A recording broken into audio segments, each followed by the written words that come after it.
ભાજપ શહેર પ્રમુખ અને એલિસ બ્રિજના ધારાસભ્યોનો વધુ એક પત્ર બોમ્બ મ્યુનિસિપલ કમિશનરને ચંડોળા તળાવ મામલે કાર્યવાહી કરવાની માંગ કરી। તેમણે પત્રમાં લખ્યું કે કેટલાક તત્વો કચરો ઠાલવી નવી વસાહત બનાવવાની પેરવીમાં છે। ચાલુ સપ્તાહે જ ક્રાઇમ બ્રાન્ચે ચંડોળા તળાવમાં વસતા બાંગ્લાદેશીઓને પકડી પાડ્યા હતા।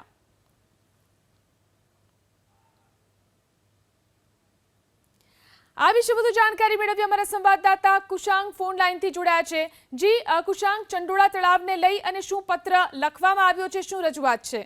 જો અમદાવાદ શહેરની એક સૌથી ગંભીર સમસ્યા છે ચંડોળા તળાવ આસપાસ વસતા જે ગેરકાયદે બાંગ્લાદેશીઓ છે અને ત્યાં આગળ વસતા જે શ્રમિકો છે તેના મામલેની, અને આ મામલે અમદાવાદ શહેર પ્રમુખ અને એલિસ બ્રિજના ધારાસભ્ય અમિત શાહે મ્યુનિસિપલ કમિશનર અને કલેક્ટરને પત્ર લખ્યો છે। જે એક નવી મોડસ ઓપરેન્ડી નો ઉલ્લેખ કરવામાં આવ્યો છે કે કેટલાક તત્વો છે તેમના તરફથી કાચા મકાન બનાવી અને ત્યાં આગળ દબાણ ઊભા કરવામાં આવી રહ્યા છે અને તેના પુરાવા તેમણે ફોટા અને વિડીયો સહિતના જે પુરાવા છે તે મ્યુનિસિપલ કમિશનર અને કલેક્ટરને મોકલી આપેલા છે। સાથે ભૂતકાળમાં વસાવવામાં આવેલી ગેરકાયદે વસાહતો દૂર કરવા માટે પણ અમિત શાહ તરફથી માગણી કરવામાં આવી છે।